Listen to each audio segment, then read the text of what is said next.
हरे मुरारे, हे नाथ नारायण वासुदेव। बाग में सुबह सुबह नहाते पूजा करते हैं। नारायण नार हवन पूजा हरि। श्रीमद् भगवद गीता का छठा अध्याय। भागवत गीता का छठा अध्याय। श्री गणेशाय नमः। श्री भगवान जी बोले, हे अर्जुन, जिसकी कर्म फल में आसक्ति नहीं है और कर्मों को करता है, आसक्ति नहीं है और कर्मों को करता भी है, वो सन्यासी और योगी है। जिसने हवन आदि लौकिक कर्म छोड़ दिए हैं वह योगी नहीं है। हे अर्जुन, जिसको सन्यासी कहते हैं उसी को कर्म योगी जानो, क्योंकि संकल्पों के त्याग के किए बिना कोई योगी नहीं हो सकता। जो मुनि योग प्राप्त की इच्छा रखते हैं उनके लिए उनका साधन कर्म ही है, और उनके योगी होने पर उनका ज्ञान पूर्ण होने का साधन है, उनके चित्त का समाधान है। जब मनुष्य विषय और कर्मों की आसक्ति से छूट गया और वासनाओं को उसने त्याग दिया, उसी समय वो योगारूढ़ कहा जाता है। जिसने मन को स्वाधीन कर लिया है वो अपना हितकारी है, और जिसने विवेक का त्याग किया है वो स्वयं ही अपना शत्रु है। मन को जीतने वाले शांत स्वभाव मनुष्य की आत्मा शीत उष्ण सुख दुख मान और अपमान इनके होने पर भी अत्यंत स्थिर रहती है। जिसने ज्ञान विज्ञान से अंतःकरण को तृप्त कर लिया है, जो निर्विकार हो गया है, तथा जिसने अपनी इंद्रियों के वश में कर लिया है, जो मिट्टी पत्थर और सोने को एक सा समझता है वही योगी कहलाता है। सुहृदय मित्र शत्रु उदासीन द्वेषी मध्यस्थ द्वेष करने योग्य बंधुवर्ग साधु और पापी, इन सब में जो समान दृष्टि रखता है वही श्रेष्ठ है। योगी पुरुष को मन और आत्मा को अपने बस में करके वासनाओं और समस्त प्रपंचों को त्याग कर एकांत स्थान में पहले कुश, उसके ऊपर मृगादिकों का चर्म और उसके ऊपर वस्त्र बिछावें। बैठने का स्थान कुशा होना चाहिए तो ज़्यादा अच्छा है। ऋषि महर्षियों की बात है।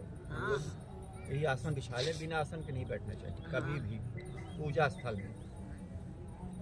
समस्त प्रपंचों को त्याग कर एकांत स्थान में पहले कुश, उसके ऊपर मृग आदिकों का चर्म और उसके ऊपर वस्त्र बिछावें। स्थान न तो बहुत ऊंचा हो न बहुत नीचा हो। उसी प्रकार मन को एकाग्र करके चित्त और इंद्रियों को रोककर बैठना चाहिए। जैसे हम सब लोग यहाँ बैठे हैं, ये स्थान समतल है, ये ठीक है। आत्म शुद्धि के लिए योग करना चाहिए। शरीर मस्तक और गर्दन को सम करके अचल होकर स्थिर होवे, और अपनी नाक के अग्रभाग को देखता हुआ, नेकुआ का आगे वाला भाग आँखी से देखता हुआ सब दिशाओं से अपनी दृष्टि हटा ले। इधर उधर न जाए, अपने दिमाग का अपने चेहरे में एकाग्रचित करके देखना चाहिए। भय रहित होकर शांत चित्त से ब्रह्मचर्य व्रत का पालन कर मन को रोक कर मुझ में ही लीन हो, मन को योग में लगावे। इस प्रकार मन को बस में करने वाले योगी को निरंतर योगाभ्यास करते रहने से मुझ में रहने वाली और अंत में निर्वाण पद अर्थात मेरे स्वरूप में लीन करने वाली शांति प्राप्ति होती है। हे अर्जुन, जो अधिक भोजन खाता है या अनेक दिन उपवास करता है, जो बहुत सोता या जागता है, उसको योग प्राप्त नहीं होता है। इसलिए आप लोगों को 6 घंटे से ऊपर नहीं सोना चाहिए। जो उपयुक्त आहार और विहार करता है तथा कर्मों का योग रीति से पालन करता है तथा जो यथा समय सोता और जागता है, योग ऐसे पुरुष का दुख मिटा देता है। तब संयम को प्राप्त हुआ चित्त अपने आत्मा में ही स्थिर हो जाता है और सब कामनाओं से निवृत्त हो जाता है। तभी योगी मोक्ष पद पा जाता है। जिस प्रकार वायु रहित स्थान पर रखा हुआ दीपक चलायमान नहीं होता है, उसी प्रकार योगी अपने चित्त को निश्चल रखकर उसका संयम करता है और अंतःकरण की समाधि लगाता है। जिस जिस अवस्था में योगाभ्यास के कारण चित्त का वेग रुक कर विषयों से पृथक होने लगता है और जब शुद्ध अंतःकरण से आत्मा को ही देखकर आत्मा में ही संतुष्ट होता है, जिस अवस्था में वो अत्यंत सुख जो इंद्रियों द्वारा जाना नहीं जा सकता वरन केवल बुद्धि से जाना जाता है, अनुभव करता है, और जब वह योगी आत्म स्वरूप में स्थित हो उससे विचलित न हो, जिस अवस्था को पाकर फिर और कोई बड़ा भारी दुख नहीं उसे वहाँ से चलायमान नहीं कर सकता, इस अवस्था को दुख संयोग वियोग कारक योग नामक जानना हो तो योग निर्विकल्प चित्त से निश्चय करके ही करना चाहिए। अपने हृदय में जो आत्मा में आपके राम का वास है, भगवान का वास है, ये देवता है, इन्हीं से राय लीजिए हमें क्या करना है, किसी से मत पूछिए, जो कहें उसी तरह चलिए। संकल्प से उत्पन्न होने वाली समस्त कामनाओं को त्याग कर मन में सकल इंद्रियों को चारों ओर से रोक कर धैर्य के साथ बुद्धि को अपने अधीन कर धीरे धीरे विषयों से दूर हट जाएं, गृहस्थी बनाने से दूर हो जाएं, पैसा इकट्ठा करने से दूर हो जाएं और एकाग्रचित्त होकर दान करें और भली भांति मन को आत्मा में स्थिर करके किसी पदार्थ की चिंता न करें। वो चंचल और अस्थिर मन जिधर जिधर जाए उधर उधर से उसको हटाकर आत्मा के वश में करना चाहिए। इस प्रकार शांत चित्त रजोगुण से रहित निष्पाप तथा ब्राह्मण स्वरूप योगी को उत्तम सुख प्राप्त होता है। इस रीति से निरंतर योगाभ्यास करने वाला योगी समस्त पापों से छूटकर सहज ही उस परम सुख को पा लेता है जो ब्रह्म के संयोग से प्राप्त होता है। आप अपने मन को ही बस में कर लीजिए, आपको ब्रह्म की प्राप्ति हो जाएगी। जिसका मन योग में स्थिर हो गया उसकी दृष्टि भी सर्वत्र समान हो जाती है। वो सब प्राणियों में अपने को और अपने मन में सब प्राणियों को देखता है। जो सब में मुझको और मुझ में सबको देखता है उससे मैं अलग नहीं हूँ और उससे वो भी अलग नहीं है। जो अभेद भाव से रहता है वो सब प्राणियों में स्थिर हो मेरा मनन करता है। वह योगी चाहे जिस अवस्था में रहे मुझसे मिलता है। हे अर्जुन, जो सब प्राणियों के दुख सुख को अपने दुख सुख के समान समझता है और सबको समभाव से देखता है वही श्रेष्ठ योगी है।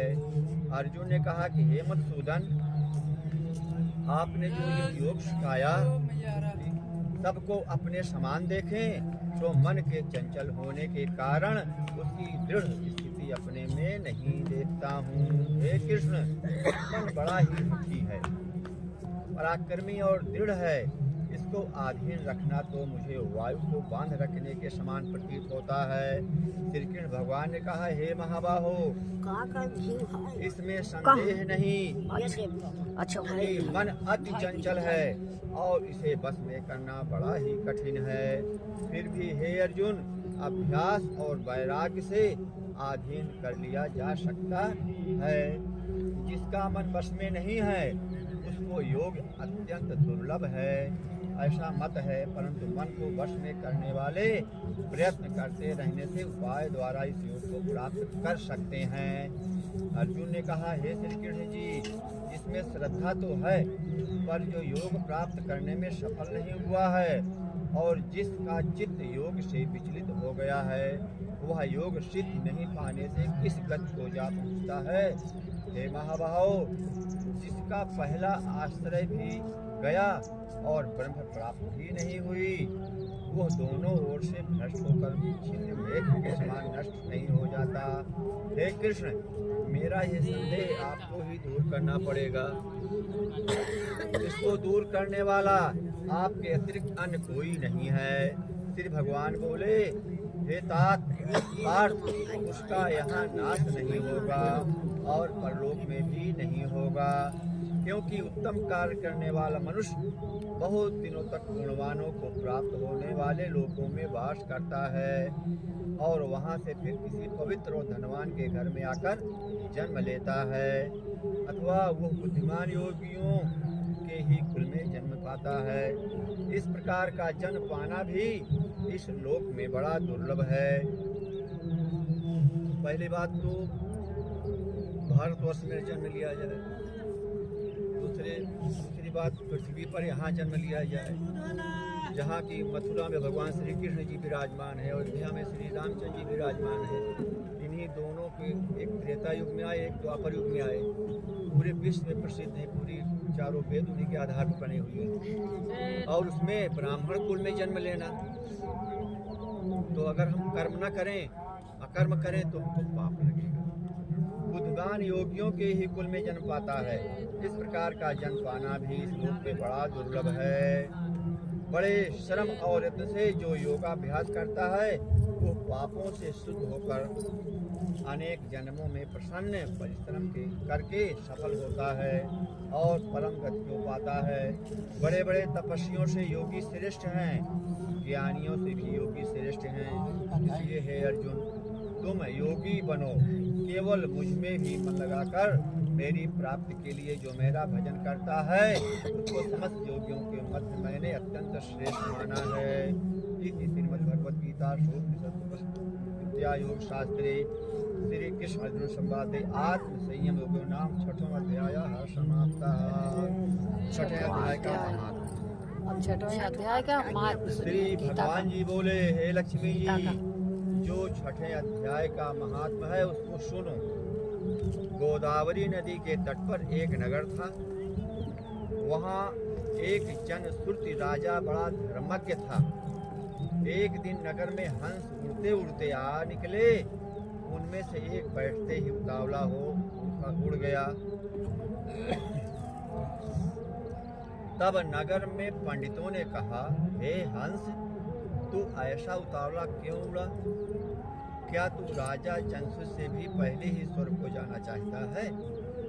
तब उन पक्षियों में से जो सरदार था उसने कहा, इस राजा से भी बढ़कर एक रैयक मुनि श्रेष्ठ हैं, वो बैकुंठ का अधिकारी होगा। हंसों ने कहा, हंसों ने बता दिया राजा से ज़्यादा एक और रैयक मुनि है, वो जाएंगे उनसे पहले बैकुंठ लोक में। वो बैकुंठ का अधिकारी होगा। बैकुंठ लोक स्वर्ग से भी ऊंचा है। स्वर्ग है पहले, उसके बाद तब बैकुंठ लोक उसका ऊपर है। तब राजा ने मन में विचार किया कि मेरे से उसका पुण्य बहुत बड़ा होगा जिसकी यह हंस स्तुति करते हैं। यह विचार करके राजा ने कहा कि चलकर उसके दर्शन करने चाहिए। किसके दर्शन करने चाहिए? रैयक मुनि के। राजा ने सारथी से रथ मंगवाकर उस पर बैठ प्रथम बनारस श्री काशी जी में जाकर गंगा स्नान किया, ब्राह्मणों को दान दिया और शिव जी महाराज के दर्शन किए। फिर लोगों से पूछा, यहाँ कोई रैयक मुनि रहते हैं? लोगों ने कहा नहीं। फिर राजा ने उत्तर दिशा को जाकर बद्री नारायण को परसा। वहाँ से राजा का रथ चले नहीं। तब राजा ने कहा, मैंने पृथ्वी की परिक्रमा करी परंतु किसी स्थान पर रथ नहीं अटका। यहाँ कोई ऐसा पुण्यात्मा रहा है जिसके तेज से मेरा रथ नहीं चलता है। तब राजा रथ से उतर कर आगे चला तो देखा कि पर्वत की कंदरा में मुनि बैठा है, जिसके तेज से बहुत प्रकाश हो रहा है जैसे सूर्य की किरण होती है। तब राजा ने देखते ही कहा, हे यह रैयक मुनि होंगे। राजा ने दंडवत कर चरण वंदना करी, तब हाथ जोड़ करके स्तुति करी। तब रैयक मुनि ने राजा का आदर किया और कहा, हे पृथ्वीराज, तू चारों धाम का परसनहारा है, धर्म का साधनहारा है, तू पुण्यात्मा है। तब राजा ने मुनि से कहा कि आपका तेज ऐसा किसके बल से है? तब मुनि ने कहा, हे राजन, मैं नित्य प्रत गीता जी के 6वें अध्याय का पाठ करता हूँ। इस कंदरा में उसी का प्रकाश है। यह सुनकर राजा ने अपने पुत्र को बुलाकर कहा, हे पुत्र, आज से तू राज्य कर, अब मैं तीर्थों को जाता हूँ। इतना कहकर राजा ने राज्य त्याग दिया और रैयत मुनि ने गीता जी के 6वें अध्याय का पाठ आरंभ कर दिया। तब वह राजा भी पाठ करने लगा। एक दिन प्राणायाम करके दोनों ने देह त्याग दी। तब स्वर्ग से विमान आए, जिस पर बैठकर वे वैकुंठ को चले गए। श्री कृष्णाय नमः। गंगा मैया की जय, यमुना मैया की जय, सरस्वती मैया की जय, श्रीमन नारायण नारायण।